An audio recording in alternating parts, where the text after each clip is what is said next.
Slowest 30 seconds in town. Say again? So this is the slowest 30 seconds in town getting to 6:59. Everyone's ready tonight.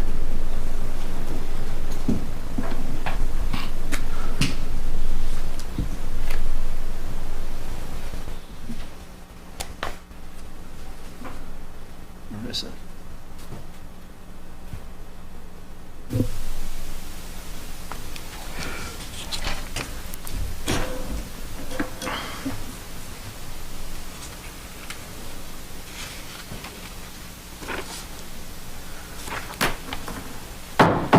I'll call the May 11th meeting of the Christiansburg Town Council to order. And as we normally do, we'll take a moment of reflection. And as you all know, this is National Police Week, so I hope that you'll put the thoughts into your thoughts and prayers, our local law enforcement officers, not only here but nationwide. So let's take a moment.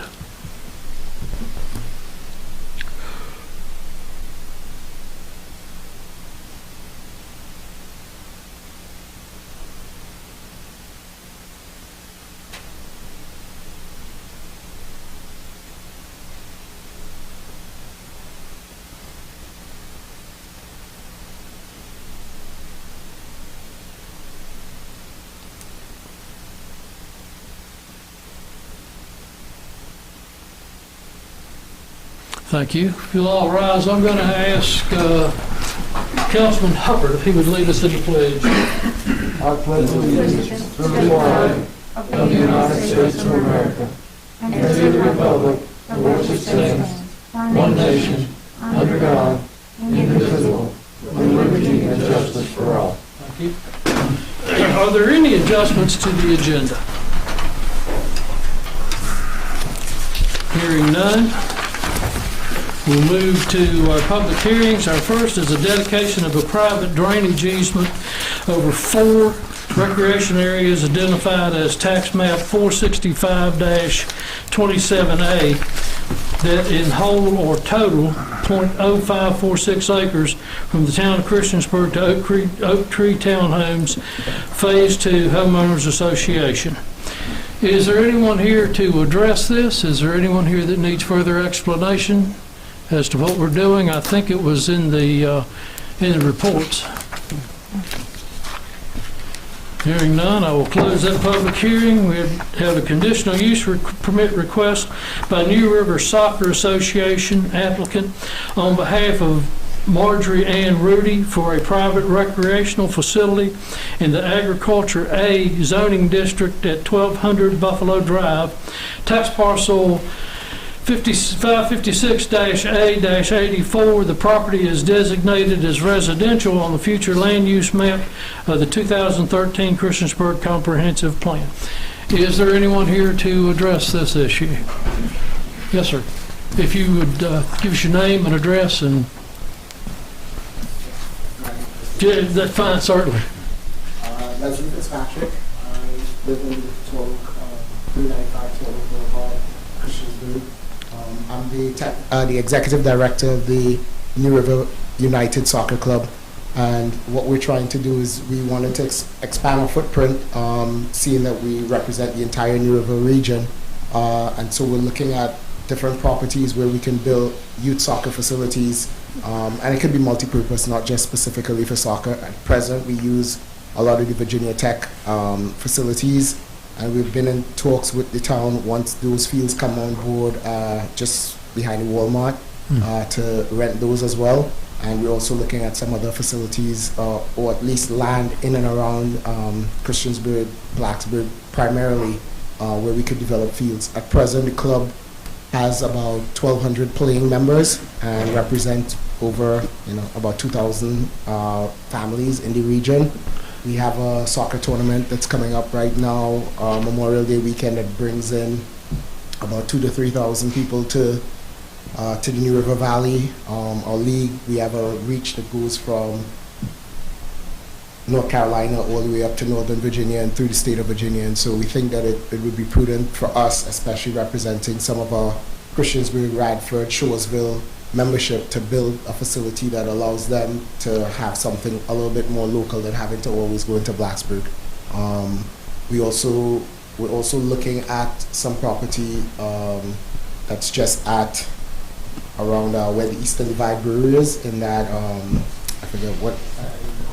Blacksburg Industrial Park? Yeah, in the industrial park, because what we're looking to do now is to have the use of Virginia Tech facilities. If we build something there, this facility would be coming right off of 81, and then the use of the 4 fields that would be built around the Walmart region. And so we'd be able to increase our tournament. Right now, our tournament size is about 65 teams to about 150 teams. We've also been in touch with the tourism board about initiatives that we can do to increase sport tourism into the region, and so that's part of what this is about for us. All right. All right, I have a question for you because I'm a little confused. Is this the land that is still for sale on Buffalo Drive? We have an offer that's contingent upon feasibility studies through Okay. this process. So you plan on buying the land if it goes through? Yes, sir. Okay, thank you. Any other questions? Well, there certainly is a lack of playing space, that's for sure. Yes, why we like it as well is because there's also like a baseball facility there, the school is there, so it's another safe space for young kids in that area. And when we came in about a month ago, we talked about just in terms of feasibility with lights and all of that, and certainly we don't really go past 8 p.m., 9 p.m. usually, so it shouldn't be an issue if we do want to put lights there as well. And there's also a field. How much acres is that? 16 acres? There's 16 acres that abut the property at this moment that is owned by the Freyland Corporation. And so we've been in talks with them as well about maybe purchasing some of that land to expand on it. But all of that is contingent on the feasibility of this first. Okay. I Thank have you. a question. Yes, Are you guys for-profit or non-profit? non-for-profit. What? Not-for-profit. Non? Non-profit, Okay. yeah. I am really glad that you guys are coming to town council for this. That's really exciting to hear that you guys are coming and wanting to do that in our town, so thank you. Yeah, you're welcome. Thank you. Did you say in some tournaments you're bringing in as many as 65 teams? The tournament that we're hosting right now, we have about 58 registered, and we have a week left for registration, so we probably get to 65. No, to go from 65 to 150. Yeah, if we get these, once these properties come into play and we have these fields developed, we could potentially host about 150 teams coming into the region. And each team has about 10 kids on it? The minimum would be 10. So we go from U9, so the U8s, U9s, U10s, they go 7 on the field at a time, so their roster would usually be about 10. The 11s to 13s go 9 on the field at a time, so their roster is about 12 and 13s. And the 13s and above go 11 on the field, and usually their rosters are 15 or 16. That's Well, I'll wonderful. just- Thank you for bringing that to our community and our Thank you. hotels and our Yeah, restaurants. yeah. So we've been in touch with all the hotels, restaurants, and we're really trying to develop that level of tourism. And additionally, there's some other ventures. I came in from New York City, Toronto, so a lot of bigger areas where it's a bigger market in terms of what sport tourism brings to the region. And just seeing what we have here, the appeal of the mountains, the appeal of somewhere away from the beaten path, that's something even on the professional landscape they look at. So I also do some stuff with the Major League Soccer. I go up this weekend to DC United, and what I'm also trying to do is bringing, when the international teams come from Europe to play those preseason games, they like to be somewhere that's about 2-3 hours away from the city, so it keeps their players from being distracted. And so we're looking at ventures such as that, like bringing in some of these professional teams into the area for a week of training, and then they would go. It's easy enough for them to get to DC or to Charlotte for their game, so they would use this as a base in between that to do their training sessions, and then they go play their games and come back. So there's a lot of things that I want to help bring into the area, and it starts with being able to develop on the land to produce the facilities. I'm curious really quick. Weren't you guys the ones that were running the soccer leagues in Blacksburg, Virginia Tech area like several years back? We still, our the league that we presently run in is called the Club Champions League on the travel level, and there's also the Skyline League. So the Skyline one's a little bit more regional, going up probably between Harrisonburg and just south of here. But the Club Champions League goes through all Northern Virginia, DC, Maryland, and then our clubs play in North Carolina and regional tournaments as well. So for this tournament that we're hosting, we have teams coming in from West Virginia, Tennessee, North Carolina, Maryland, DC. And the league that we usually play in, we go all throughout, but then we also host an adult league and our recreational soccer program, which is primarily located in Blacksburg at this point in time. So we use Tech's campus, which of course is a great appeal. We also, we have on staff the Tech coaches, we have Radford coaches on staff from their varsity, the NCAA teams. And so what we want to do is now, the Christiansburg Soccer Club, we're talking to them about coming together. They're kind of still holding on to a little bit of past history where they felt like it wasn't, what's the right word to say, it wasn't evenly distributed. And so we've been in talks with them about doing that. Naturally, what has happened in the past, it's the players start off with their local community teams. They would then probably graduate a lot of times into our program from 11 to 15, 16 years old. And then in the past, some of them would go to the Roanoke Club. But now the facility and the things that we're providing, we're trying to keep everybody localized. And you have the campuses right here, you have the coaches, so there's no reason to go anywhere else. That's fabulous. Thank you so much. If this gets approved and everything else, do you think, I guess you will foresee seeing yourself more in Christiansburg and doing all the trainings and stuff in Christiansburg, right? So what we would do is we would still maintain our presence on Tech's campus just because of the appeal of that, and then but definitely with the fields that are opening at Walmart facility, we would try to move a lot of our programming there because that's more centralized for a lot of the teams coming in, and then maybe our like recreational and some other programs we would build at that facility over by the middle school, by Christiansburg Middle School. Now if we get access to the Frayland property, now we want to develop maybe 4 or 5 turf fields at that property as well. So now we'd host a lot more of our ventures there and bring more stuff in between all two towns, condense it a little bit more. Nice. Thank you, Patrick. And behind Walmart, you're referring to our new park.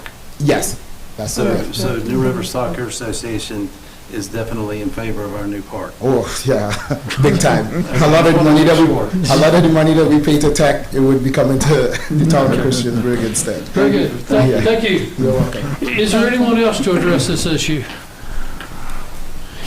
Hearing none, I will close this public hearing.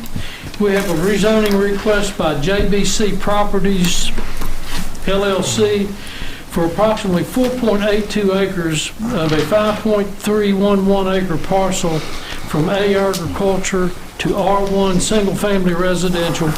The subject property is located at 345 John Limley Lane Southeast and is identified as tax map parcel 502-17-23, parcel ID 120239. Property is being designated as residential on the future land use map of the 2013 comprehensive plan. Anyone here to address this issue? Yes, sir.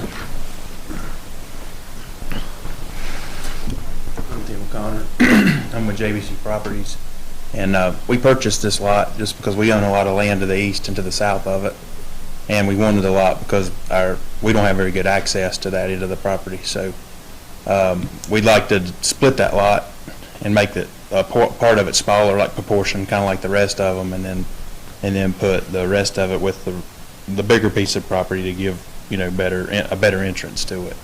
Okay. And so I talked to someone, some of you guys at the town, and they said we'd had to have it rezoned. But it's not like I want to put a big public road or anything in there, just more or less recreational entrance outlet. Okay. All right, any questions? Is this 345 John Lamley, is that your house or someone else's house? Is that? No, it's an empty lot. I'm sorry. An empty lot. It's an empty okay. lot. Yeah. Is that the one, I was trying to look for this lot, was that the one that is at the end of the cul-de-sac? Yes, ma'am. And then, how many houses were you trying to build in there, just out of curiosity again? I'm not trying to build any houses. I didn't buy it for development.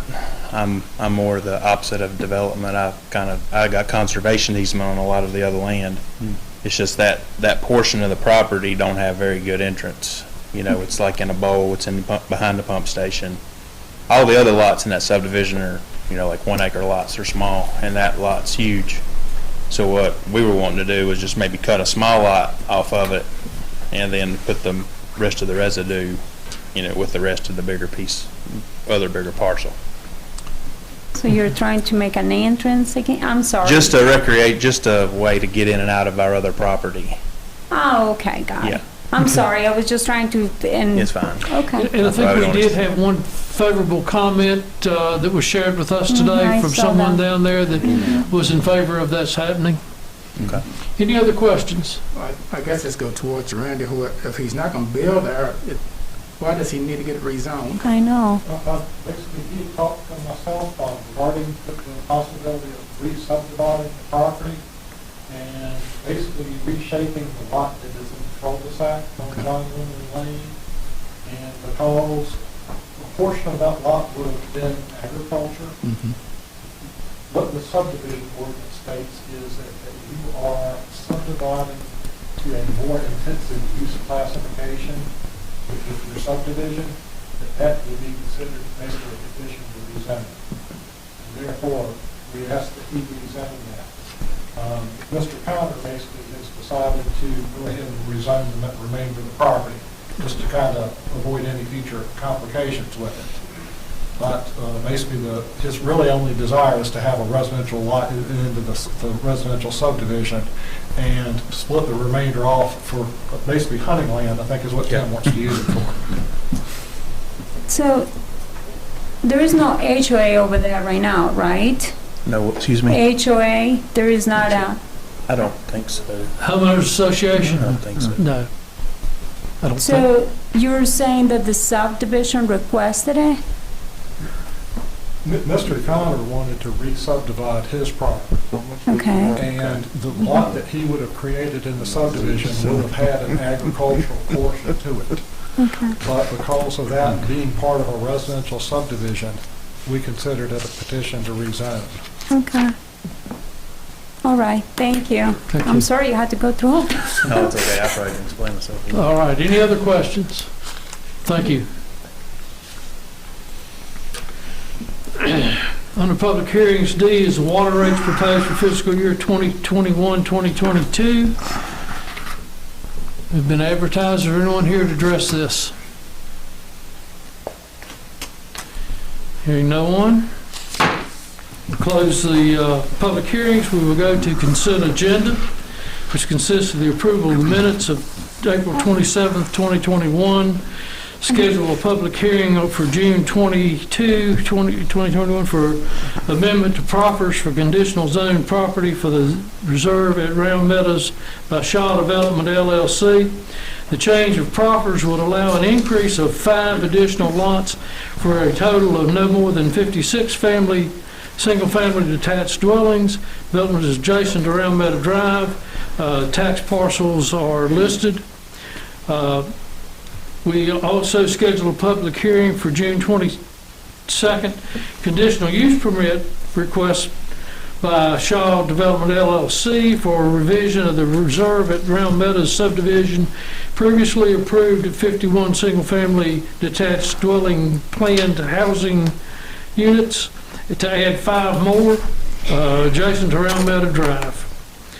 Resolution recognizing May 16th through the 22nd as National Public Works Week, and a resolution recognizing May 16th through the 22nd as National Emergency Medical Services Week. Make a motion, we approve the consent agenda as presented. I'll second. The motion and seconds.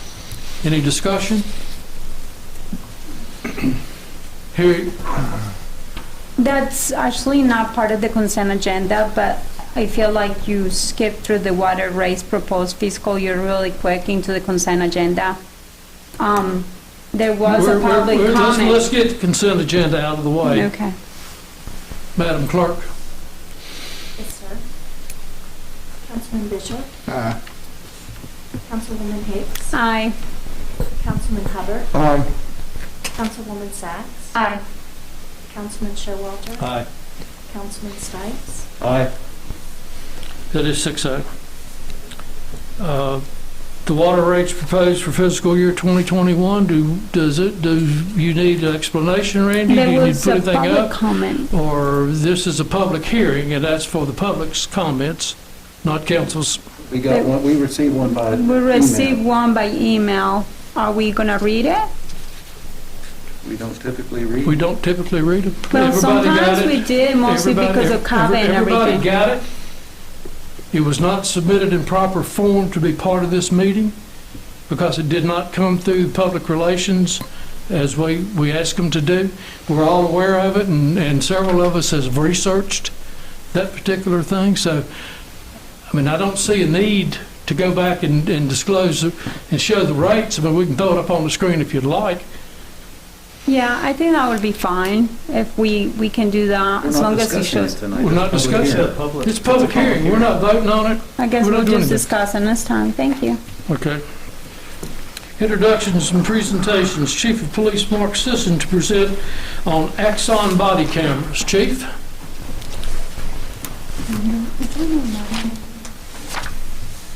Thank you, Mayor.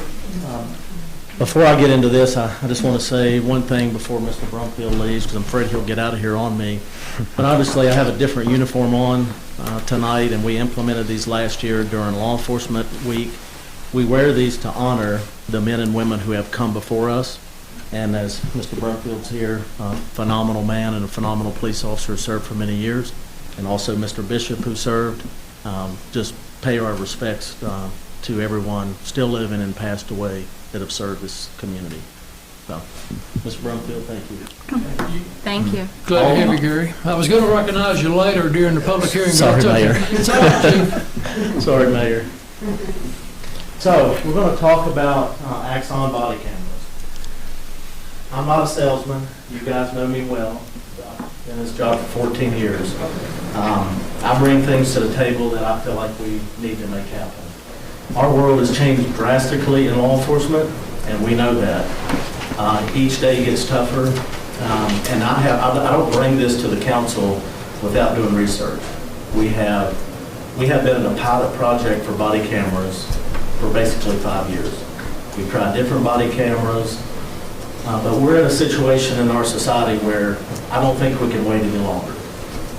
I'm not doing justice to the men and women that serve us as a community or the community members that they serve. So I'm going to go through a quick presentation, and I've got some AXON body camera members here who can help us through the presentation at the end. So 100,000 police officers in America are wearing AXON body cameras. 6,000 plus agencies. That tells you it's almost like a Glock handgun. 75% of American law enforcement carry that because it's a proven piece of gear.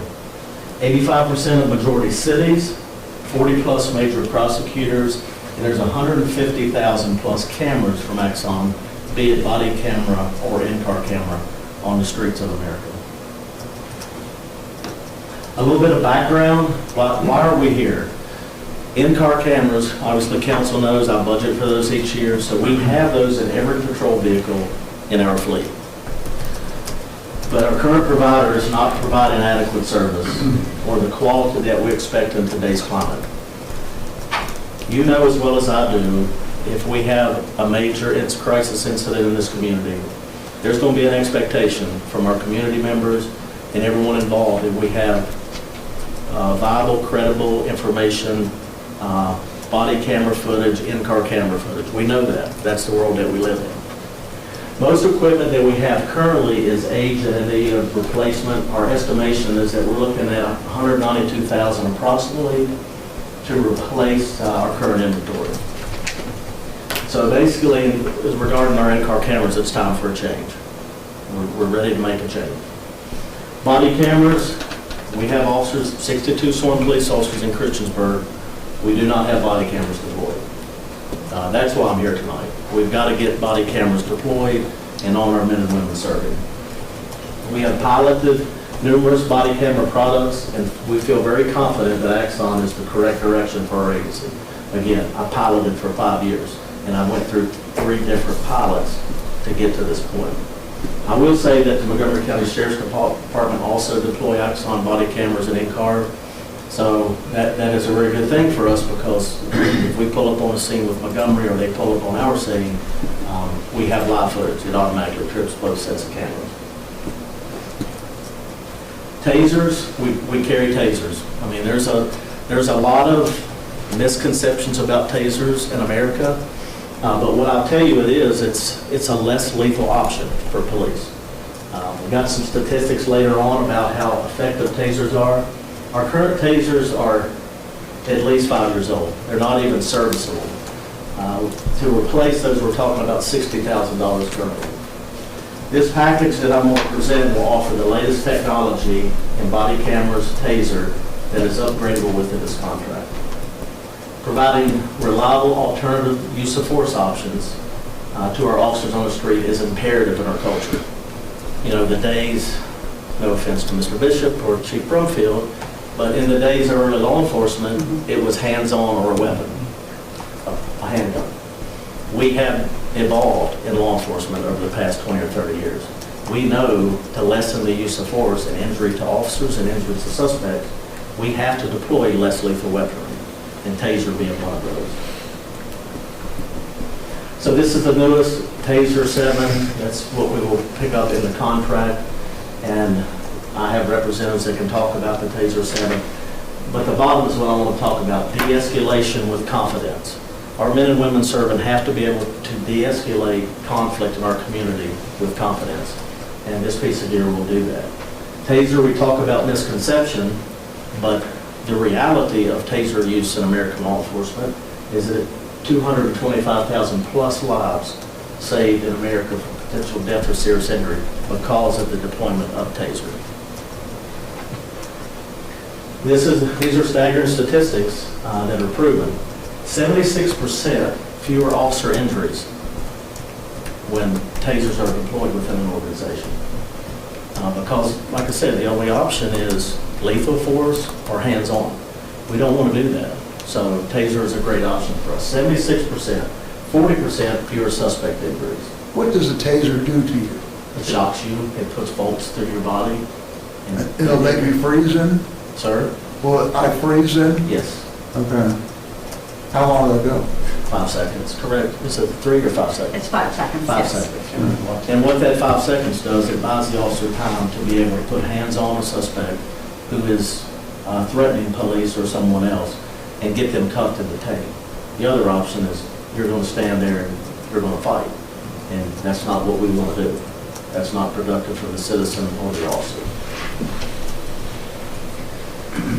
Most effective, again, we talked about 40% fewer suspect injuries, 70 to law enforcement, but what it does, and Reed can attest to this, it reduces liability and litigation. Complaints to the department and workers' comp claims. AXON body camera, obviously we don't have this. It's not a piece of technology that we currently deploy, and that's the big reason I'm giving this presentation.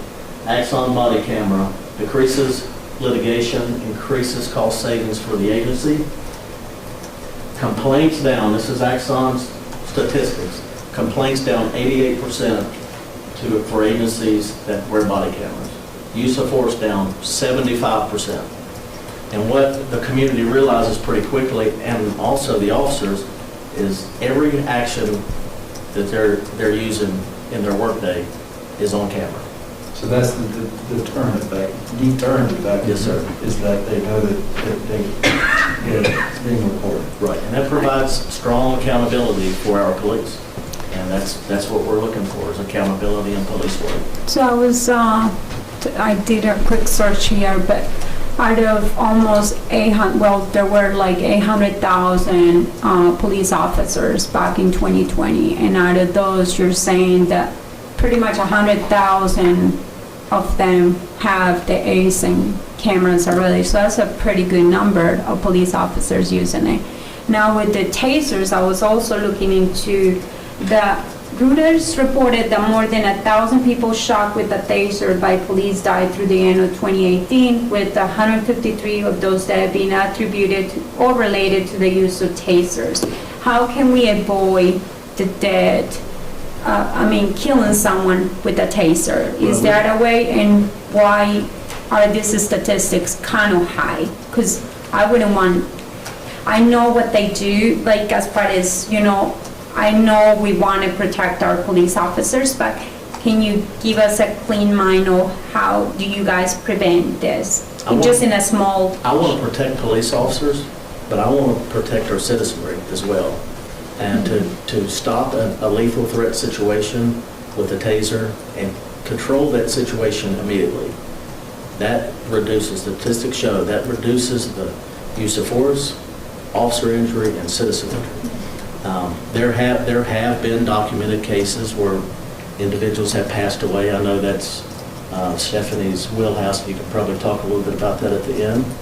But there are medical reasons where people have passed away. We're not going to tase someone unless it's a situation where we absolutely have to. Oh. But it's much more productive than going hands-on or going to the next level, which is lethal force. Absolutely. We do not want to do that. I know that you said that 60,000 for new tasers. What's the amount of, how many can we purchase with the 60,000? Can you tell us a little bit? They're about 4,000 a piece, Stephanie. It depends. This is a full plan, so this plan being presented doesn't only include the taser, it's going to include everything for that officer to certify, be trained, and operate with that taser over the next 5 years. Okay. So about that for a 5-year period. And as we get toward the end of the presentation, I have the breakdown of what this package is going to bring to us, what it's going to cost us, and we'll ask council for their blessing to move forward. I'll ask council to just hold your questions until the end of the presentations from you and from your guests. Yes, sir. Thank you. In the court setting, statistically, 20% guilty pleas go up 20%. Bottom line, it's the truth. I mean, you bring evidence to court. If someone is in the wrong, we have video evidence. So that goes up, which reduces officers' time in court. We sit in court a lot. We need to be out here on the street doing the job, and this will help us do that. Just some AXON case study. These are staggering statistics to me that it's where we need to be. This Mesa PD, citizen complaints, down 40%. Use of force down 75%. That's where we need to be. I mean, our objective in law enforcement in this community is to get to the point where we have very few hands-on issues, and these products will help us get to that point. The statistics have proven that all across America, and we feel confident that we will do it here as well. So, AXON fleet, we talked about tasers we have. We need those refurbished. We talked about body cameras that we do not have, and we need those. Now we'll talk about the in-car cameras. We have in-car cameras. We've had the same company for about 10 years. I won't mention their name in a public forum, but we're really struggling with them. We are not satisfied.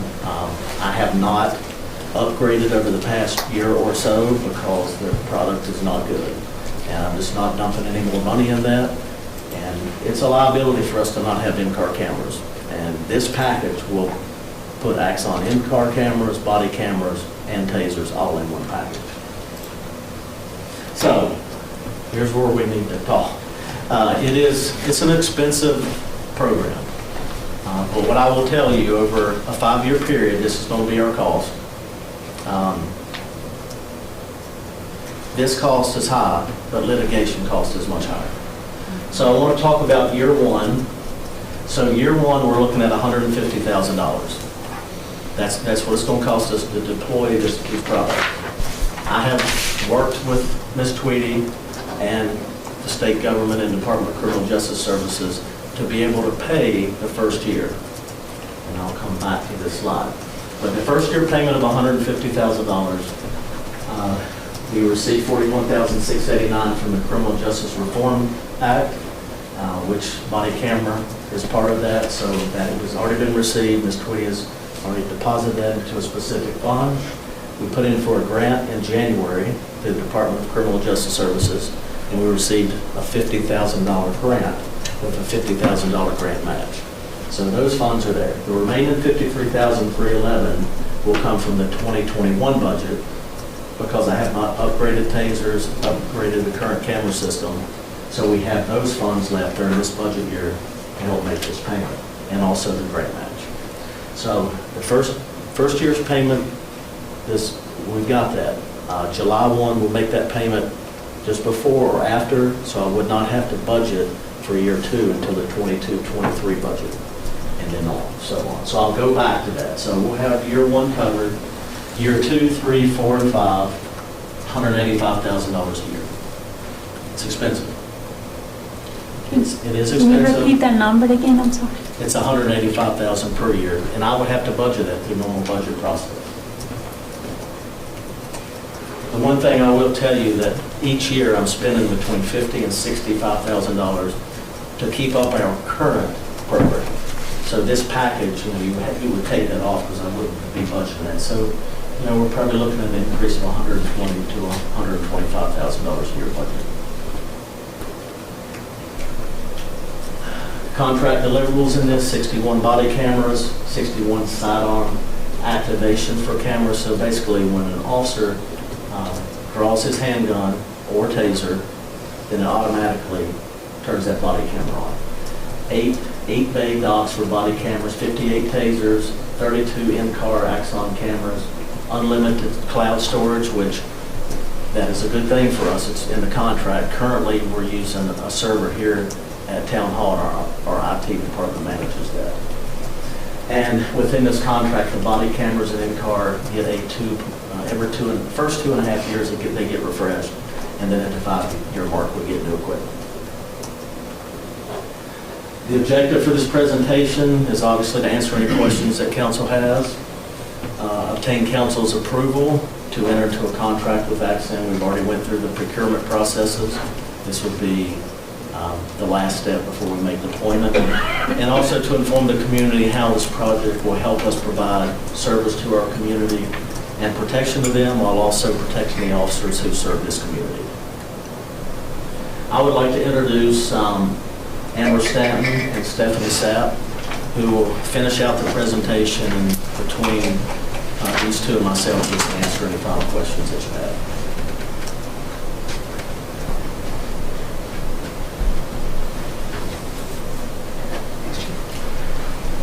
You're free to remove your mask if you are comfortable doing so. Absolutely. Thank you, and Mayor, council members, thank you everyone for allowing us to come and meet with you this evening and go over, introduce not only AXON, but the taser and body camera solution. Too quickly, and actually I completely forgot to introduce myself. My name is Stephanie Sapp. I'm going to be the department's taser representative, and I've let Amber introduce herself as well. Yes, my name's Amber Stanton. I am on the AXON, so the body camera and the fleet side of things. So to just go over a couple things about the AXON ecosystem, if Christiansburg does choose to go with AXON, you'll have this full ecosystem of hardware and software that speaks together during critical moments, really works together well, also is going to relieve the administrative hassles. Just to highlight a couple things, obviously the Taser 7, Stephanie has this right here. As Chief mentioned, we have signal units that help the cameras and the tasers talk together. So that automatically turned on and changed from that green to the red, showing that it's recording. Awesome. a couple other signal units that just make sure that you're always going to capture those critical moments when you're in the field. As far as the capturing, obviously the body camera itself, and then the de-escalation is going to be the TASER 7 productivity. That is going to be our digital evidence management system, which is evidence.com. That is a cloud-based system. It uses the government's Microsoft Azure, very secure. It gives the ability for the department to send footage to prosecutors and share, like Montgomery County, if they have footage from us, you guys can send it back and forth. So really, the system was designed to make things a little bit easier for the department.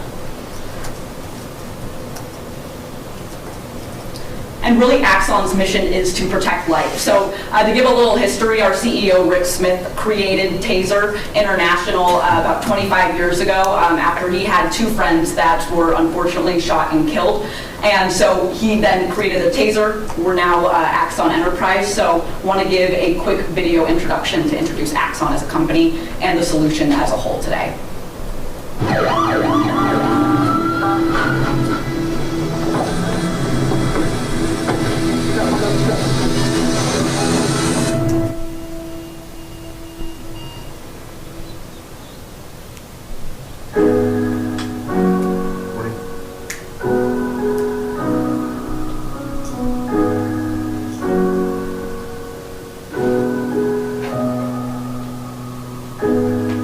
We have more in common than we tend to think.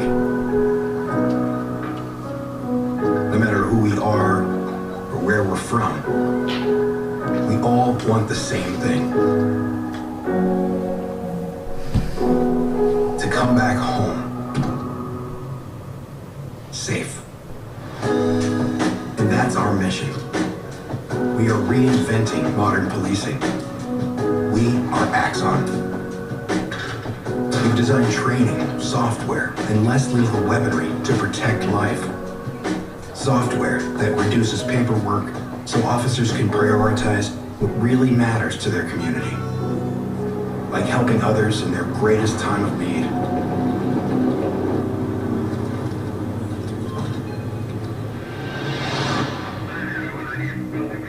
All right, Robert, take away copy en route. We've designed body cameras that capture truth to provide transparency and accountability for all, and empathy training that helps de-escalate incidents safely.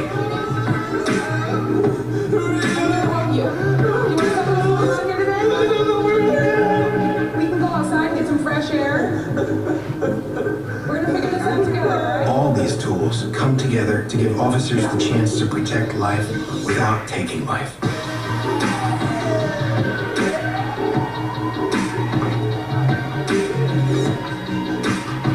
So that we can all come back home safe.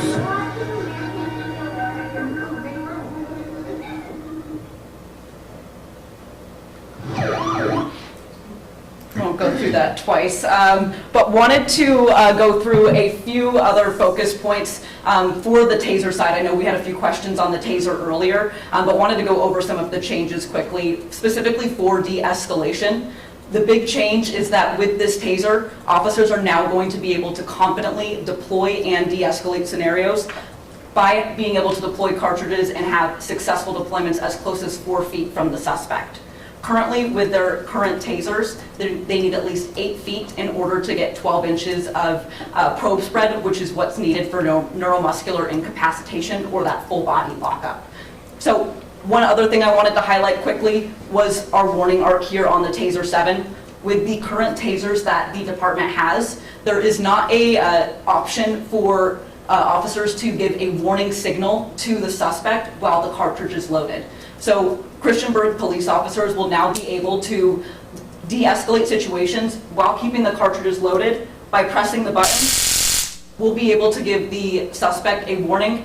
Hey, right before we actually deploy this TASER, this warning is going to help de-escalate situations. Most suspects, when hearing that, myself personally as well, I would first and foremost want to listen. So another tool for officers to competently rely on to go instead of hands-on or a sidearm, go with taser and make sure that not only the suspects are getting home or to where they need to be safely, but the officers as well.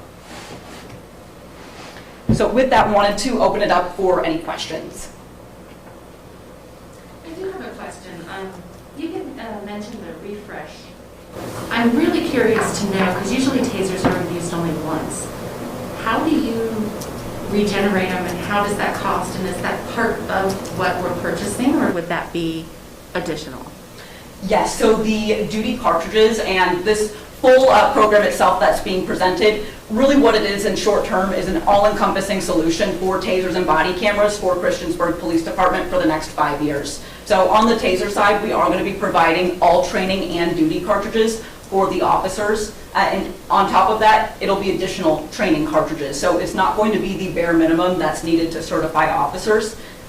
Christiansburg police officers will be going above and beyond and receiving the maximum amount of cartridges needed to certify on tasers each year.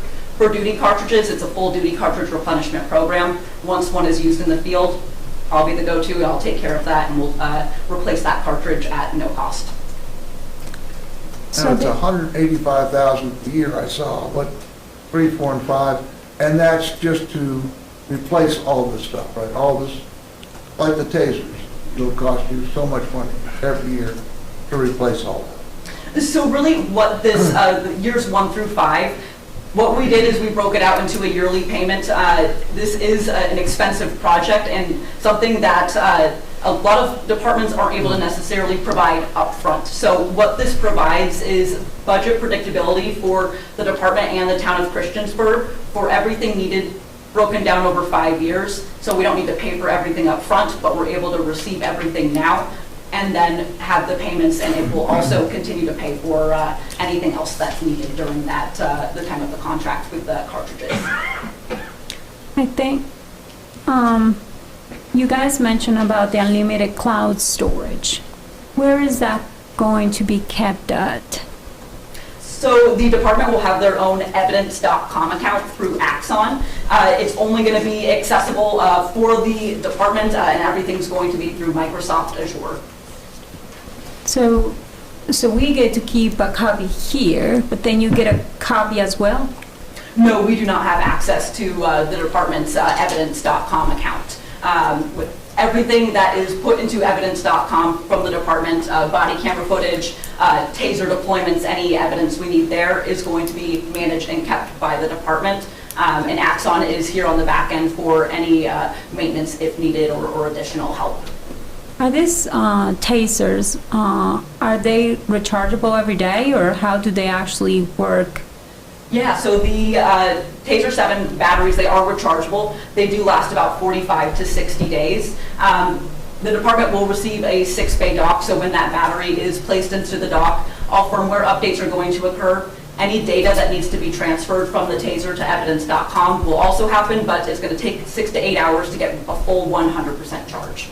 No, I don't remember if it was you girls or Mark that spoke about the camera turning on. Does it turn on when the laser thing is on, or is it always on? Because I didn't understand that part. So the camera is not always on. It is on based on most body camera policies say when you're interacting with the public or you're in a situation, it usually needs to be on. What the taser does, as well as the fleet signal unit, and then the sidearm signal unit, which adheres to the firearm holster, it's going to trigger that camera on if there's certain triggers. So for the taser, if it's turned on and about to be used, it'll trigger the camera on. With the sidearm, when you pull the firearm out of the holster, that will trigger the camera on. And in car, there's a bunch of different triggers. It could be a crash sensor, a light bar sensor, a speed sensor, gun rack. So those are designed to make sure that if there's something that happens very quickly, that the camera is going to capture that critical moment. Okay. So just to quickly show real quick, we've got the camera. It is on right now. It's in buffering mode with the green light. So essentially what that signal does, sends a Bluetooth ping to change it into recording mode without the officer having to manually double tap and activate the camera. Now, is there one camera per officer, or does it go shifts? It'll be a camera per officer. Like 24 hours a day, current camera safety.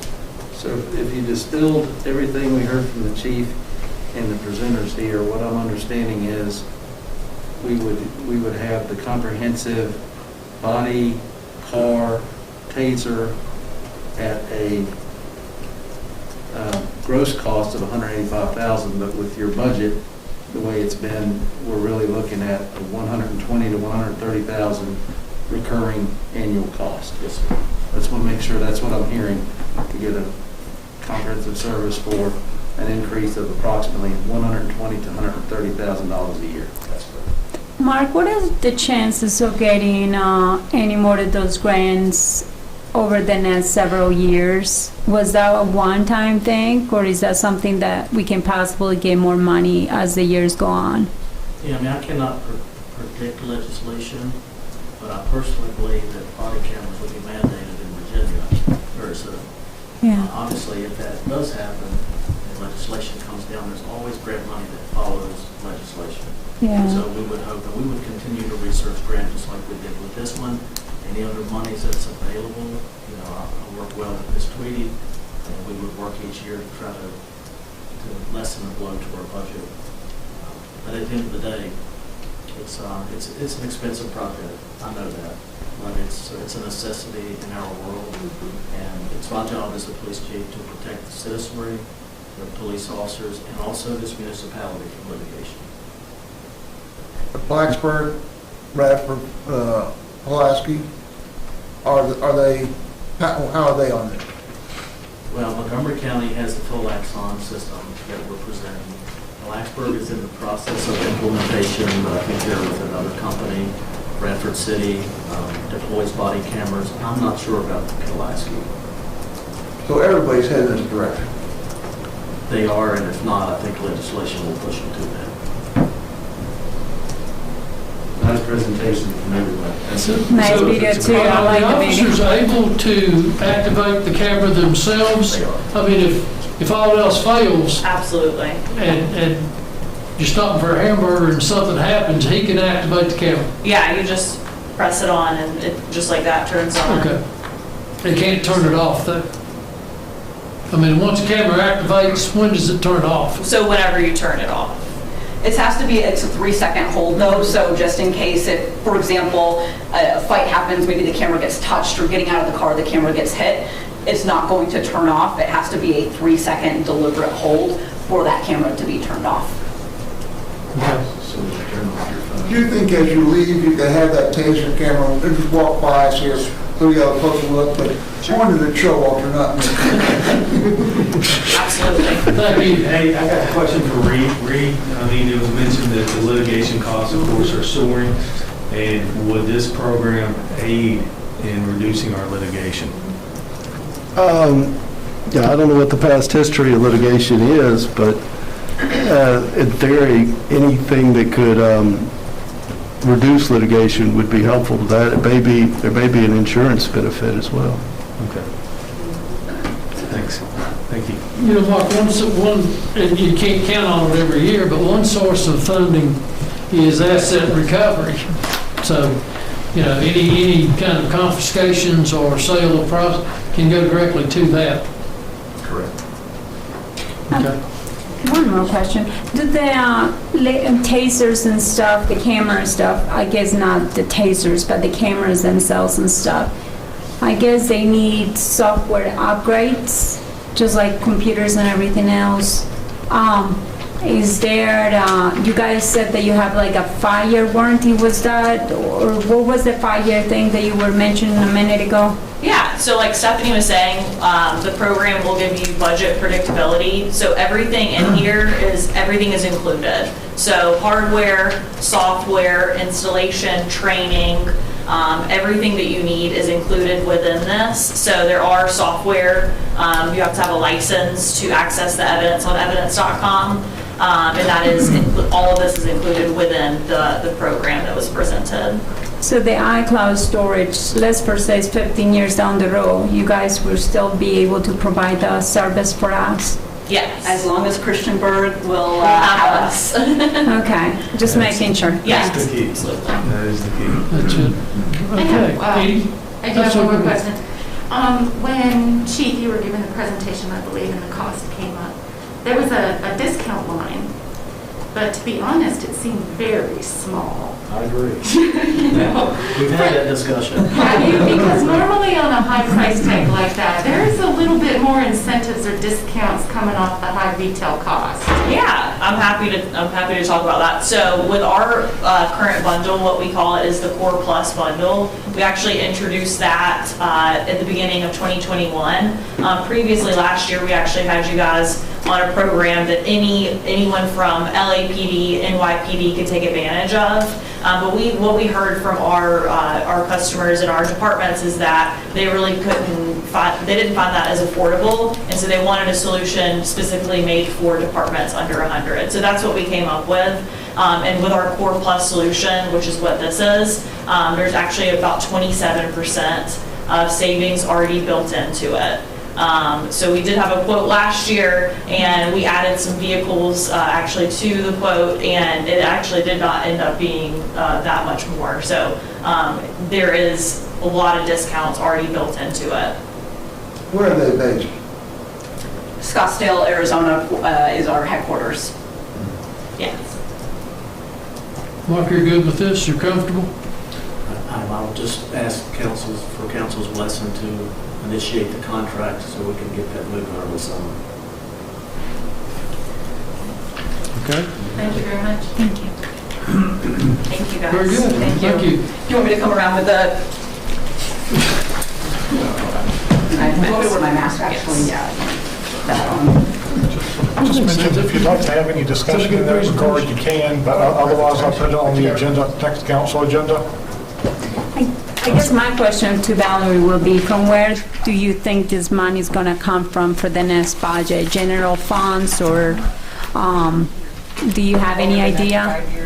What? Over the next 5 years? Yes. 30 to 50. It would be a part of your operating budget, which would be Oh, for me to pass it? Oh, thank you. Oh, that's cool. It would be part of your That's operating fine. budget, so it But would you come know from the general funds for the officer most up part. there in Minneapolis, If he there's thought a you significant could- shortfall, we have. Sam's former police officer, he knows all about that stuff. Look at it. See, look at a taser. If you can't tell Hopefully, which is which. as Mark said, this is probably going to be a mandate coming down the road. So if it's mandated, we would hope that our 599 funds that we get from the state would increase to help afford that mandate. Yeah, so let's hope our state legislatures understand the positives of this program and see that it's going to benefit not only our local officers, but also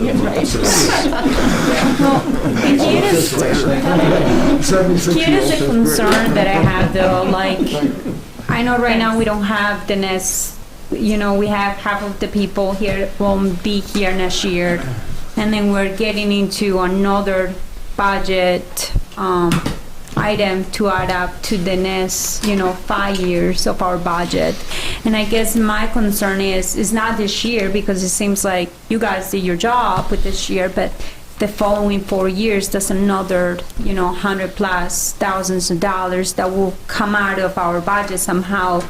But I guess my concern is, if we do have like some kind of legislation thing that passes down, just like the CARES Act last year, if it was part of our budget, do you think that they'll still pay? Or, because like last year, we had those little things about CARES Act that if it was not in the budget, they will pay for it, but if it was in the budget, they wouldn't pay for it. So I guess, do you have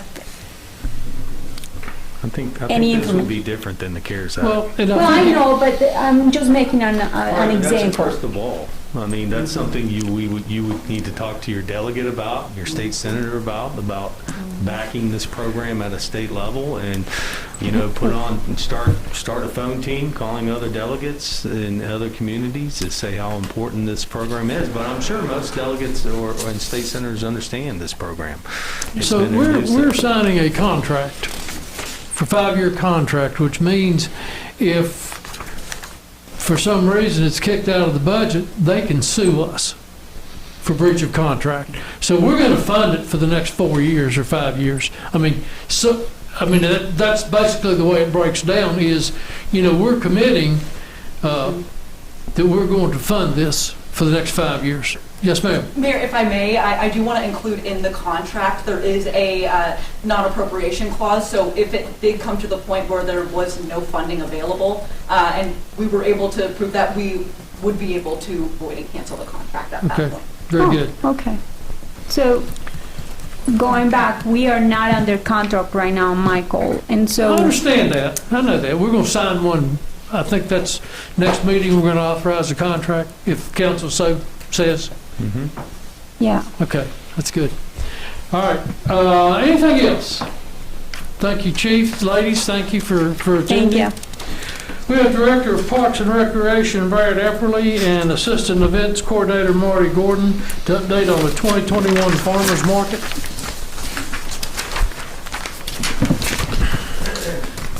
Good evening, Mayor, members of council. Thanks for allowing me to be here. I'm Brad Epperly, Parks and Recreation Director for Christiansburg.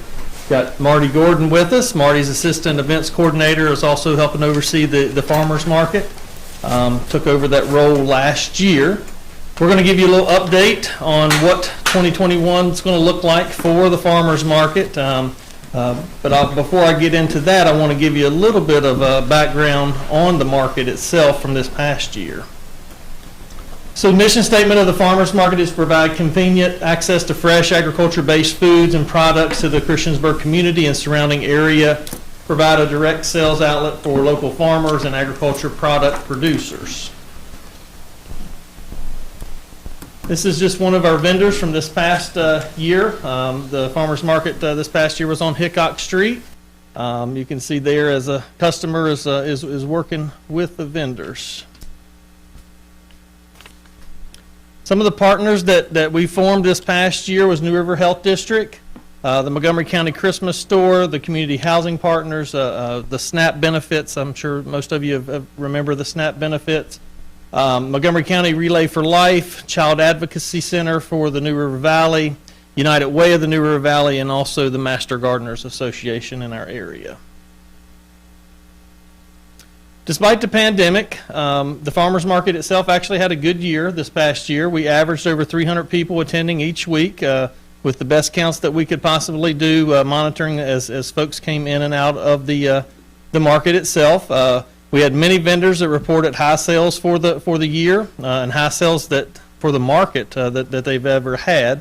We averaged around 16 vendors a market. There were some events that we had many more than 16.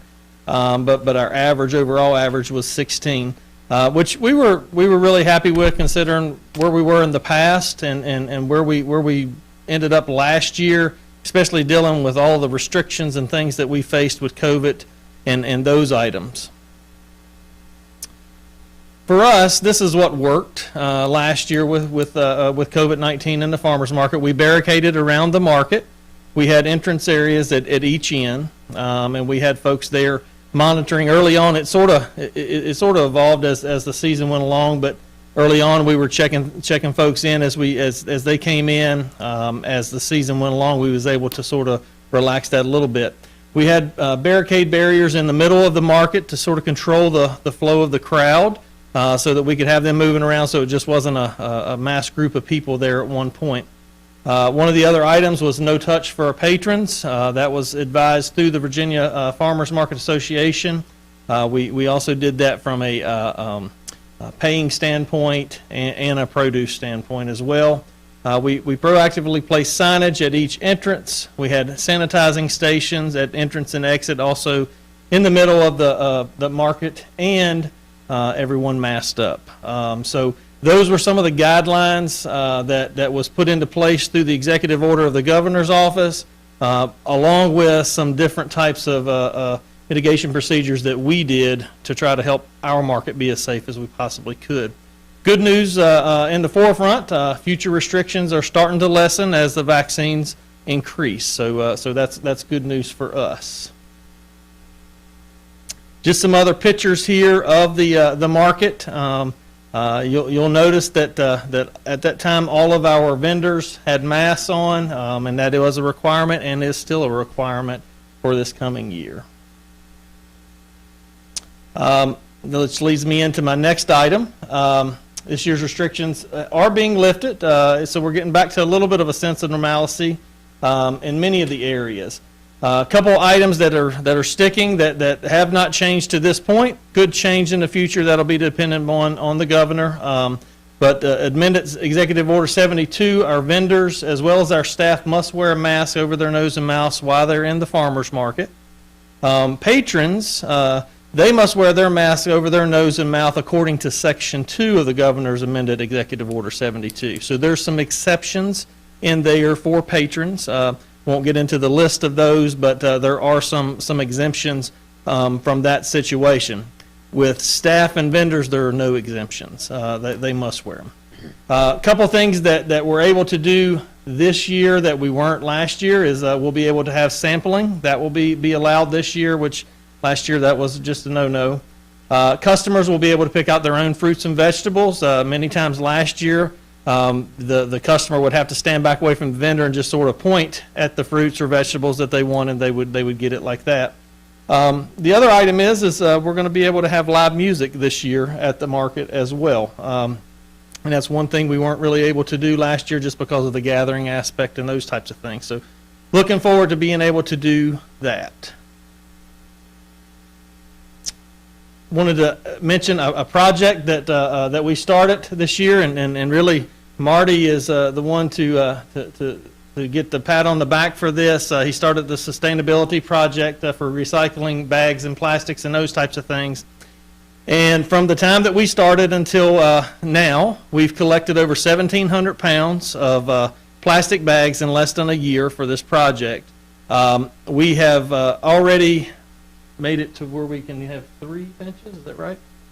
So every 500 pounds that we acquire, we're able to get a bench, as you see right there. We do have one of the benches in our recreation center up for display.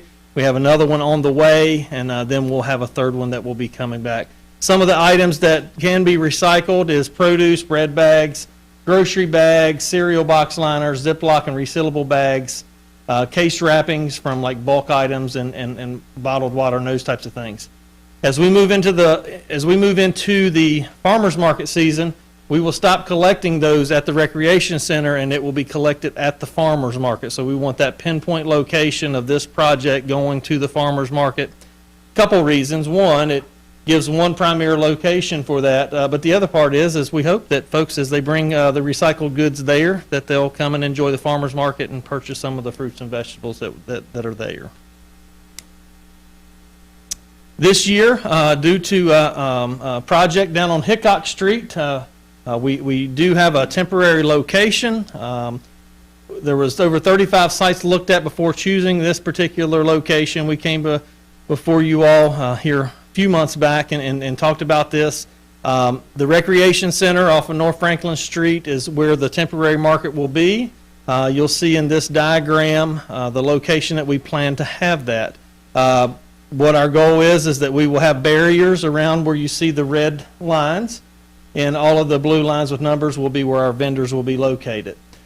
We also plan to have blocker trucks for safety aspects there, because the parking lot does become sometimes a cut through. So we want to make sure that we're keeping our staff, vendors, and our customers safe with that. So we will have different types of blocker trucks to where hopefully that everyone will be protected and safe there.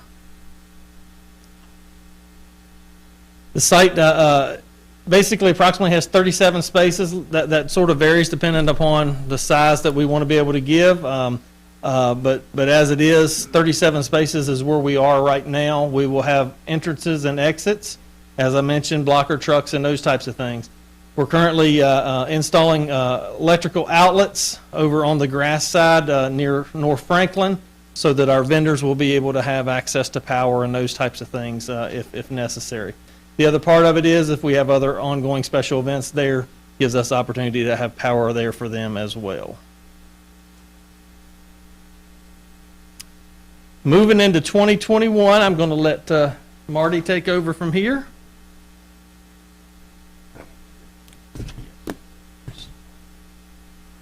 Hello, everyone. Like the slide says, we began the planning in October of last year, but really a lot of the planning began even before that. We began planning and thinking about what we were going to have to do with the proposed construction in Hickok Street. But our grand opening is set for next Thursday. I'm a little excited and, talking about it tonight that it's that close. Again, we'll offer specialty events each week that center around agriculture and the gardening. Themes week like Honey Week, Tomato Festival, Dairy Month, Pepper Day, etc. Here's some of our 2021 vendors. I'm happy to say that we have as many as 7 tentatively set right now, produce vendors, and we are at 29 as of today. We had a couple that are filling out their applications. We have 29 vendors that'll be with us. Now, some of the names you'll see on here is a couple of the food trucks and things like that. They will not be with us every week, but we have that many partnering with us right now. So we could very well average anywhere from 20 to 29 per week, depending on what it's going on. Some of the specialty days, with the, what happened? Some of the specialty days with the block. There it is. Some of the specialty days we are looking at that we are able to have because of the restrictions being lifted. A Touch a Tractor for the kids, very similar to a Touch a Truck program. United Way National Guard Kids Days with free T-shirts for youngsters. That's going to be our first 2 next week, and then on the 27th, we'll have both of them will be there giving away free T-shirts. The Christmas in July program we did last year that went over very well. A barbecue day, a back to school day with Pack the Bus with United Way. And, hopefully we'll be able to do this. Last year they wanted to do it, but they couldn't last year because of restrictions. National Aviation Day with the demonstration by Wing Drone Service. Chamber of Commerce Day at the Market. They just officially last week signed on, and we'll be having a Chamber of Commerce Day at the Market and inviting all their membership there. And just an interesting thing is one of the things the vendors, when I polled them last year, one of the things that they'd like to see is something like a quilting festival late in the season where we could have quilts and other things like that. Here's one of the ones I'm most excited about. Several of you came last year and know that we did do a Dr. Pepper Day at the Market. Try saying that 3 times fast. I discovered a long time ago, before I even came to Christiansburg, that Christiansburg had some form of connection in the legend of Dr. Pepper. So I've always been following that. In my other life, of course, I wrote about it in a magazine, and Dr. Pepper and Snapple Corporation picked up on it and started doing more research. Did their own research and established local connections. They do Dr. Pepper Day every year on the 24th of October in Roanoke at Dr. Pepper Park. Last year they had to do a drive-through, but they were able to do it with us 2 days before at the farmers market, where they gave away Dr. Pepper and different things like that. This year they want to increase that. Their plan is to start in Christiansburg on Thursday, go to Danville on Friday, where Dr. Charles Pepper's son moved to and opened the Danville Register Bee, another newspaper connection. Then Saturday they're going to go to Ruhr Retreat, where the original Dr. Pepper drugstore is, and finish up on Sunday. So they're going to make it a 4-day festival with Christiansburg leading. And if you haven't seen this, we'll have to keep doing it. These panels is what we showed last year, but they are up in Walmart. Dr. Pepper is now publicizing them. They even did it last year. We didn't see much in this area, but they did cans with this on it. And it talks about the Dr. Pepper. Charles T. Pepper was born in Montgomery County. And Wade Morrison was a resident of Montgomery County just down the road, by coincidence, from Dr. Charles T. Pepper. And their paths crossed later on in life. And as the story goes, Wade Morrison went to Waco, Texas, where he ended up making, one form or another, the soda that became known as Dr. Pepper.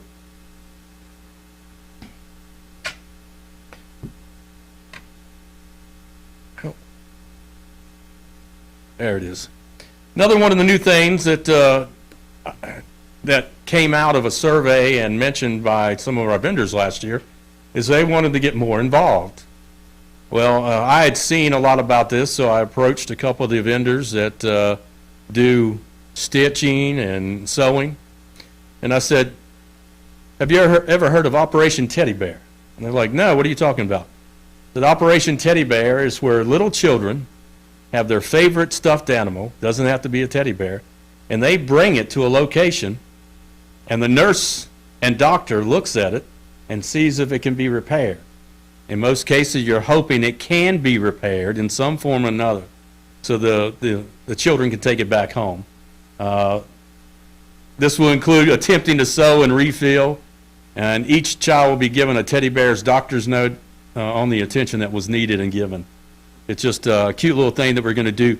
And again, it's late in the season when we don't have a lot of produce, so this will be an activity and specialty day that could bring people to the market that might not come because we might not have all the produce you would expect. Social media. And I don't know many in this room that might do selfies, but that's what a selfie looks like. Well, social media has really taken off with Instagram and a lot of the other things on Facebook.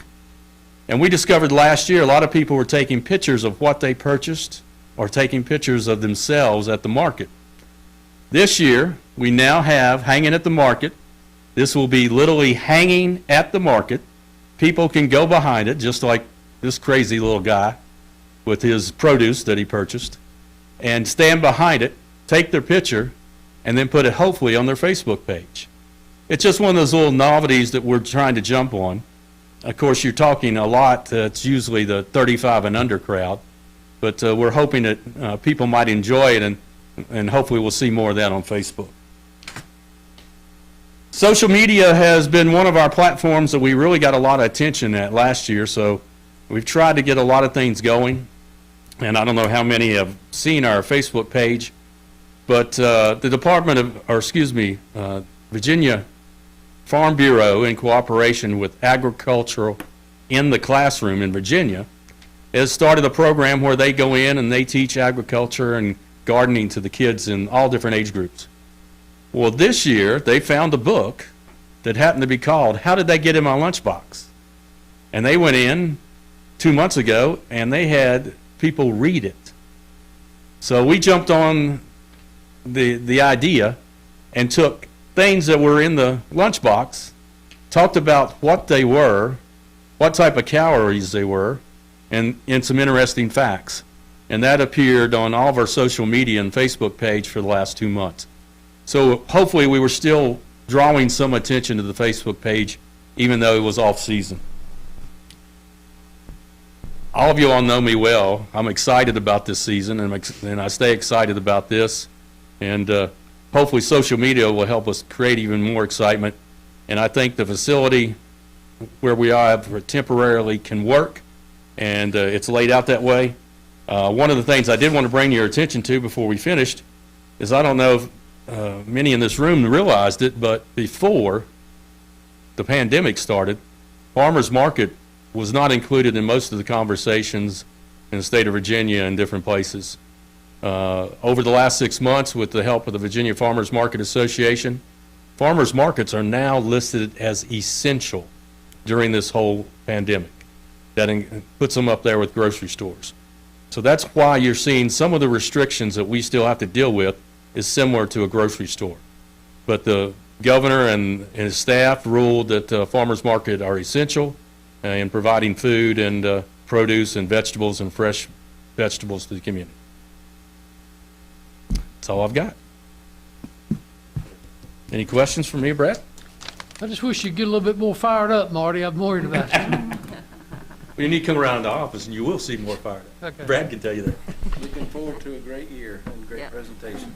A lot of surprises yet to come. The Operation Teddy Bear, is that going to be during, I know you say it's going to be closer to the end of the season, but do you think it can happen before the school starts, or do you think that's going to happen while school is in session? Right now, we've got a schedule for late August, early September, because that's starting the time when we don't have certain types of produce. And there was also a time, because like the Dr. Pepper Day is at the end of the season. when we don't have that much coming in still. Even though last year we saw a heavy amount of late produce because of the weather and everything going on. I don't know, the forecast doesn't show that we're going to have that happen again. We don't know. But these are just some activities to bring people to the market when we might have minimum amounts of different types of produce versus the full season. The Operation Teddy Bear seems like a really exciting one. I cannot wait. My children, well, actually my two youngest ones are crazy about their teddy bears, and there's always an operation that has to be done on them. So I'm grateful that that's coming to town. Thank you, guys. Thank you. Any other questions? Thank you. Thank you. Have a good evening.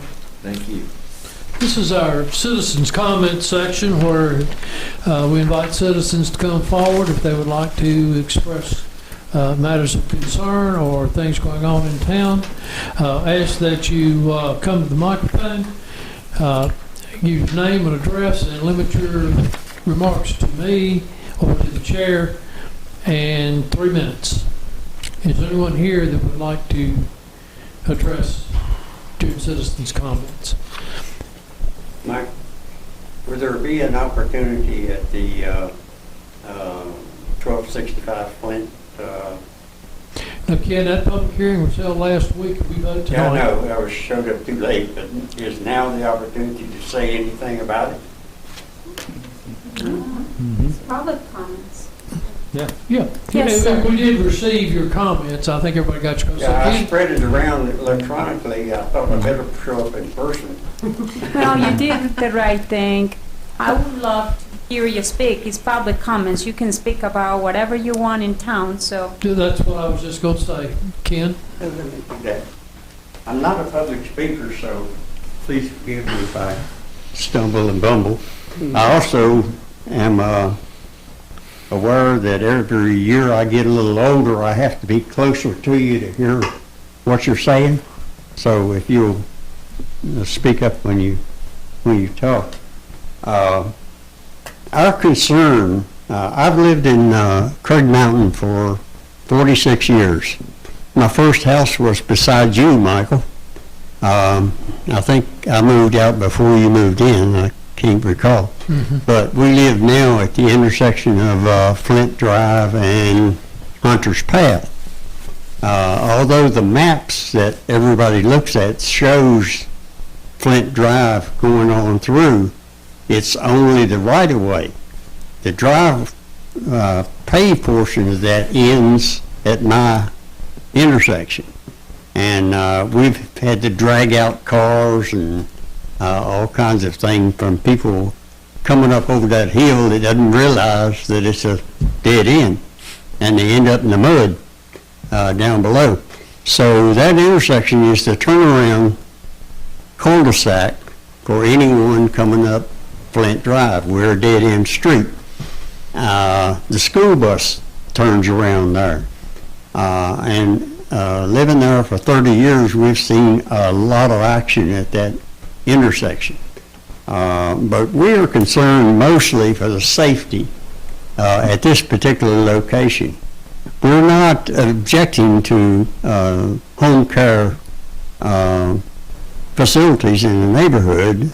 My wife and I used home care when we had our children in other parts of the town at different locations with no problems. The problem is the particular location where this is being proposed, because it's at a dead end, not a dead end, but a sight distance problem. As you come over that hill, you can't really see what's there until you get there. And if someone is parked, loading their children, and any activity there, it's a hazard. We already have walkers and lots of walkers with dogs especially. The road is about 28 feet wide, and people park on both sides. The parking lanes generally are about 8 feet wide. That's 16 feet of that 28 feet. That leaves 12 feet. That's one lane. We already have places in the neighborhood where we have one-lane traffic, and especially down below my house where there are rental Got about 30 properties. seconds, Ken. Beg your pardon? About 30 seconds. Well, Every I'm 3 done. minutes. Again, I think the young lady is a very astute citizen, and I think she'll do well. I respect her presentations. I've watched both of them on YouTube, and it's just that not in this particular location. It's going to be a safety problem, and it's just a matter of time till somebody gets hurt at that location. Okay. She's agreeable to 5 to 7. I think if we start with that and see that there's no problems, maybe that can be increased. Okay. So I'm not objecting to that particular. Thanks, Ken. Okay. Anyone else to address citizens' comments? Is there anybody in the back room? We have, the voice, takes 10 seconds to get the voice back there or whatever, if there's anyone back there.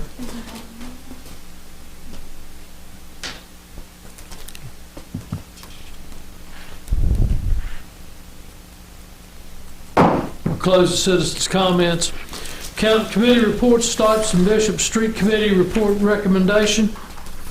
Yes, Mayor, we have two. Mayor, Council, we have two. The first one is a boundary line adjustment, ironically, at the very same location that we're discussing as the end of Flint Drive.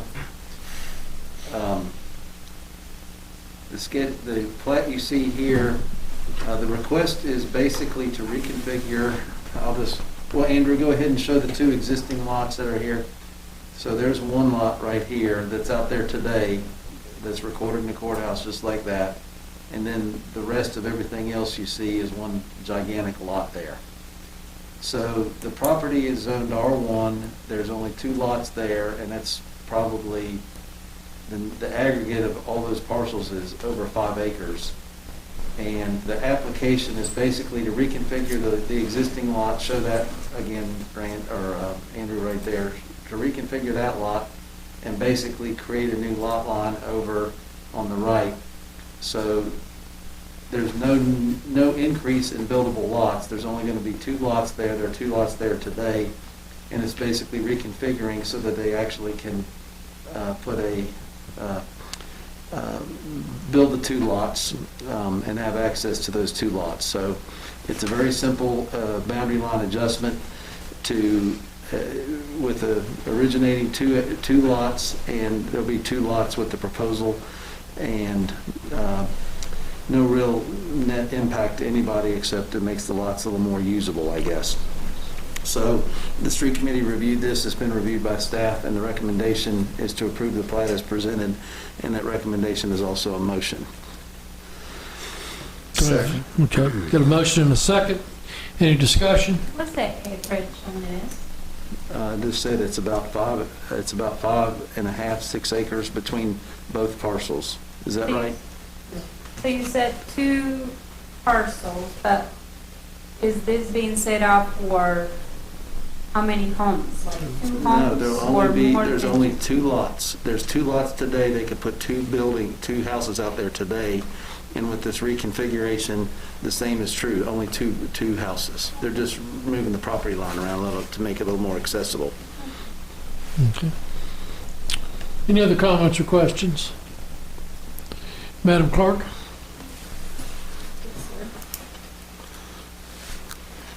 Councilman Bishop. Aye.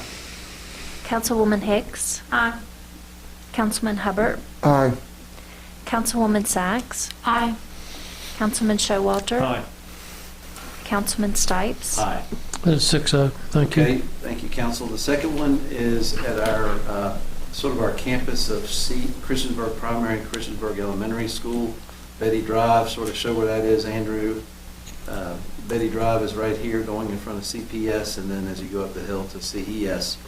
Basically, with the expansion and renovations, the renovations of the school, There's also a need to upgrade water service to these schools. There's an existing 6-inch line, sort of show where that is, Andrew. There's an existing 6-inch water line there. And the request is to relocate and dedicate a new easement for an 8-inch line, which provides better fire service for both schools, and actually dedicate the easements so the town can actually maintain those water lines as they're presently, well, it needs to be dedicated easement. So basically, we're abandoning the 6-inch water line easement that's on the other side of Betty Drive, and we're putting new, or the request with this plat is to dedicate new easements for an 8-inch line that'll provide better water service and fire protection for both schools. And so this too has been reviewed by staff and reviewed by the street committee, and we recommend approval. The street committee recommends approval of the plat, and that's also a motion to approve. Second. Motion and second. Any questions? Yeah, does the school system pay for all this infrastructure work to be done? It's part of their development. Any other questions? Madam Clerk? Yes, sir. Councilman Bishop. Aye. Councilwoman Hicks. Aye. Councilman Hubbard. Aye. Councilwoman Sacks. Aye. Councilman Showalter. Aye. Councilman Stipes. Aye. That's it, Mayor. Thank you. Thank you. Under discussion and action by mayor and council, a request from Sarah Ostad, I believe we agreed that's the best way to do it, for a conditional use permit to operate a family home daycare serving up to 12 children in the R1 Single Family Residential Zoning District. Property is located at 1265 Flint Drive and is identified tax map 529-21-9. The property is designated as residential on the future land use map of the 2013 comprehensive plan. I'll make a motion that we approve the request. It was voted on, just a few highlights. It was voted on as a, I think 8-1 recommendation that came to council. I understand the concerns that have been expressed. I also think that my motion to approve the request is also to limit it to 7 children. And also, the other point I want to make to council is, we've heard the concerns. We know the need is there. First of all, start with the need. We know the need's there. We know the concerns, and this is not a forever permit. This is a revocable privilege. So we can see how it goes, and after a period of time, council we can revoke this at any time if we think that that it's becoming a problem, or we can modify it. We can do whatever we choose. Just to remind council, this is not a one and done and forever you have this permission. It's a revocable permission. So that's my motion, to limit it to 7 and approve it otherwise as presented to us. I'll second. A motion and a second. Any comments or questions? I think I am grateful that you sent that letter too, because it kind of tells a little bit about, how your community is set up. I'm grateful that you sent that letter. Thank you. You're welcome. I'm also grateful that you came to council. Thank you. Instead of doing it on your own or whatever, you came and asked for permission, and you're doing it the right way. So I'm grateful that we have citizens that are wanting to follow the rules. And I thank you, and I hope that you continue to get your education as well as you continue to do that. So that's awesome. Thank you. Any other questions? Madam Clerk? Yes, sir. Councilman Bishop. Aye. Councilwoman Hicks. Aye. Councilman Hubbard. Aye. Councilwoman Sacks. Nay. I'm sorry? Nay. No? Yes. Okay. Councilman Showalter. Aye. Councilman Stipes. Aye. That is 5-1. A request from Gillian Neal to rezone approximately 43.4 acre property owned by the Montgomery County School Board from I-2 General Industrial to B3 General Business to B3 General Business with proffers.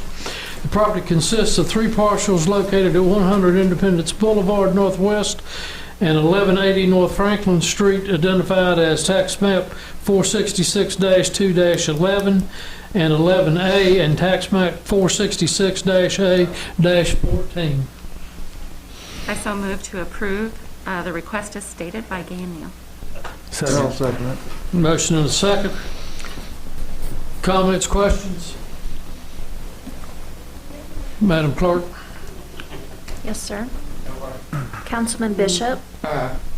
Councilwoman Hicks? Aye. Councilman Hubbard? Aye. Councilwoman Sacks? Aye. Councilman Showalter? Aye. Councilman Stipes? Aye. That is 6-0. Mr. Warner, would you remind our guests that we still have a meeting in progress?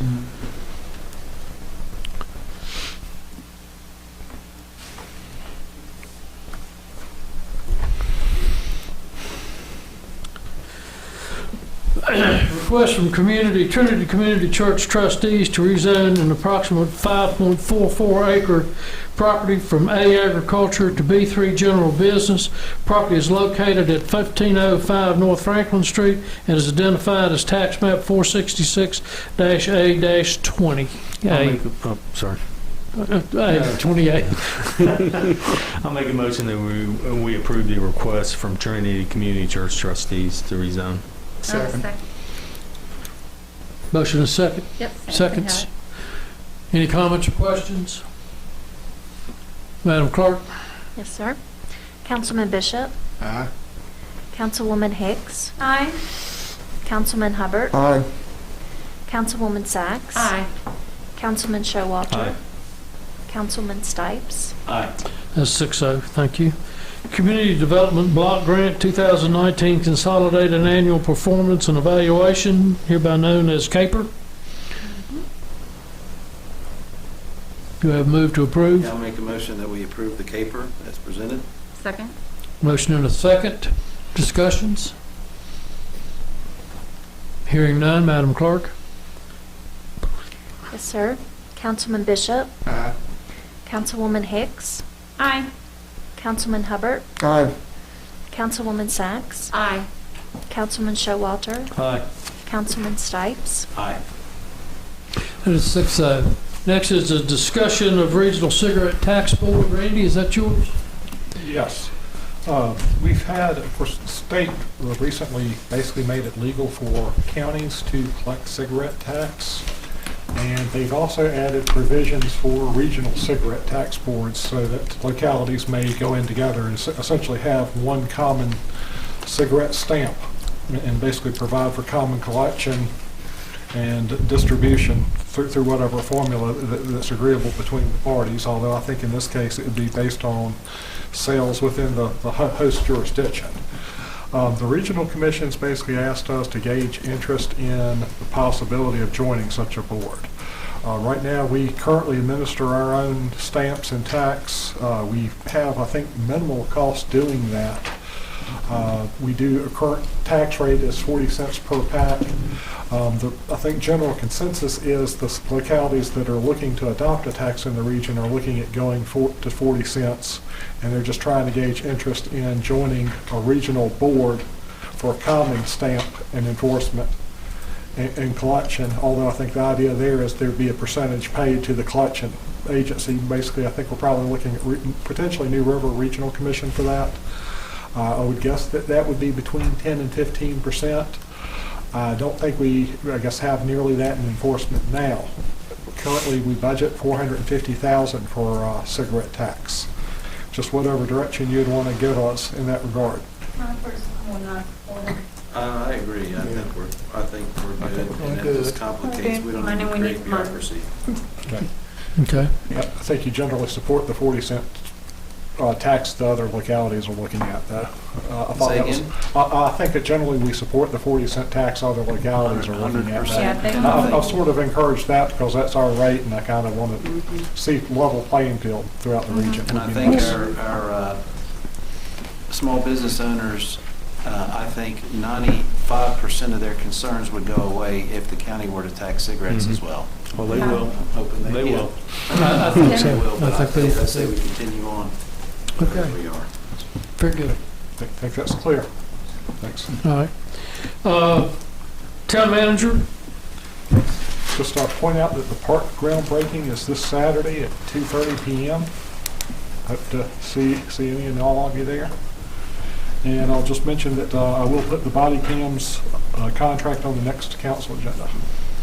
Okay. In regards to that, Mayor, Reed, could you look into some, we do, I'm not sure exactly the number of cost it runs the town for litigation on an annual basis, but if you could look at, because that was reported as a savings, and of course your firm is statewide, so I'm sure there's some numbers they have out there that you could support this program.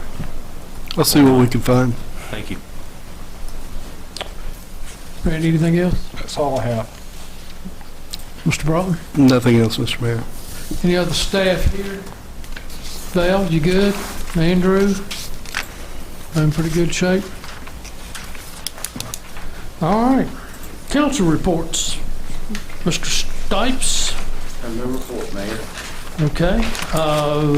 Mr. Showalter? Nothing to report? Mr. Hopper? I do have a couple of things here. Last week, both the Parks and Recreation and the Aquatic Center had their monthly meetings, and they had some good things. I'm going to just try to run through sort of quickly. I think they're noteworthy. Over in the Parks and Recreation, Chuck Muncie, who is going to retire, he's been working for the Parks and Rec for 30 years, and he is going to retire at the end of June. And he came and said how much he appreciated what the town had done for him. And then Brad Epperly came back and said how much he appreciated what he had done for the town. I thought, too, the stage that we have, and, for graduations, and the town is working with Midway, and Midway is going to take over the stage for all graduations, and they are going to pay us for the work that they're doing on that. On the bike hubs that we've had, they're going to add some bike hubs, and they're going to be in green instead of the orange that they are right now. And according to Brad, it seems like the bikes have been working well. They also brought out that this fall, we usually have the Lions Club does a craft fair, and this year there's going to be 2 of them. The YMCA is going to do one, and the Lions Club is going to do the other one, but they're going to be spread apart, so they don't think there's going to be any conflict there. He just brought out about the 1,600 pounds of bag stuff and how there's enough for 3 benches. They had a shredding this past month, and they got 20,000 pounds and filled up 2 trucks for the shredding, so it worked out really well. And I guess you know that every Friday for the last couple of months or weeks, they have been having vaccines at the rec center, and last Friday they had 1,000 people sign, do that. The last thing he brought out too was that Bill Ellenbogen has, I think all of you are familiar with Bill Ellenbogen. He is the one who started the Huckleberry Trail and has done a tremendous job. And he has retired, and that maybe we could do something, a plaque or something like that, to recognize Mr. Ellenbogen and what he's done.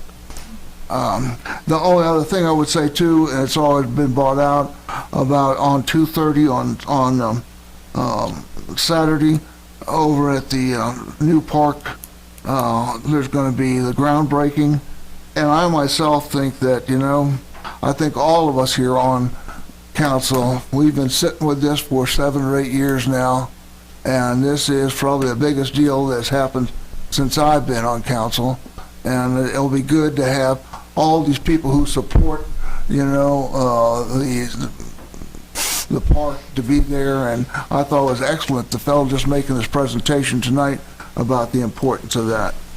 Now, that's all I've got to say about the Parks and Rec. Let me talk a little bit about the Aquatic Center. One of the things is talk about retiring Ms. Caldwell, her last day at work will be June 30th also, and they talked about that and what a nice job that she's done over the time. So they also mentioned tremendous shortage of lifeguards for this summer. I think I heard, maybe they only have 9 guards right now, and somewhat worried about that. Miss Hicks, her assistant, made a little presentation about raising rates, and the board is going to discuss it next time, and she estimated that if we raise rates on people from the county, that we would probably increase money by $5,000. And I think that's all I have. Thank you. Thank you. Mr. Bishop. No report. Ms. Sachs. Nothing new to report, Mayor. Ms. Hicks. Was the Aquatic Center. Thank you, Mr. Hopper, for bringing that report. I also brought out the fact that since we are in the need of lifeguards, that we talk about maybe having some discussions about raising the wages for the lifeguards, as they have to go through all this training. We're having a hard time recruiting some of those members to work with us. And I think they are a necessity if we want to keep our aquatic center going the way it's going. Such a great facility you have. So I really encourage us that if that comes to council in the near future, that we hope to support an increase for the lifeguards, is wages. Also, I wanted to make a remark about something else. Last Wednesday, as everybody knows, the governor was in town and they were talking about the rail finally coming to the NRV, and that's a really exciting thing, for it to come to our area after so many years of not being able to have passenger rail system in our area. I also want to clarify for the citizens out there that after checking into and everything and talking to you guys and everything too, that the line that we thought was going to be in is not going to be happening in. For the passenger rail system, it's actually not going to come to the Cambria side right now. It's not going to be by the Aquatic Center. It's actually going to be on the other line, the Virginia line, which it comes by Corning side, back Corning by the Huckleberry Trail, and it kind of goes to Whitethorn Farm in Blacksburg. So just a clarification right there. Thanks. Okay, passenger rail is coming to Christiansburg and the New Valley. I think that was the promise that the governor made. And Randy, I know that you have been in conversation, and we'll just let those conversations rest for a while with what's going on. The other thing that I would like to bring up, and I would like council's thoughts on possibly working with the New Valley Regional Commission and our planning commission to upgrade the comprehensive plan. I think now is a good time. I'm fine with that. Yep. Randy, would you consider getting some figures together and see? I kind of would like to say something about that. I think we're really in need of a real planning department in the town. I see that we do have a really great engineering department, but I do see the need in the planning department to grow. That's really what's going to build our town into a better place and a better community. And as we're looking into the future, not just the comprehensive plan, but planning department, we definitely need some people that can do that job. We've always had a very good planning department. We are very short-staffed now. And I know that we'll be looking further and reaching further, but I think anytime we can partner with the Regional Planning Commission, even if it's to temporary help with some of this planning that we're going to go through, it's a plus. So if you would check that, if council doesn't mind. I'm thumbs up on that. Okay, thank you. Is there anything else to come before council? No, sir. Gary, good to see you, my friend. Appreciate the recognition for the officers. Thank you. Thank you, sir, for coming tonight and stay.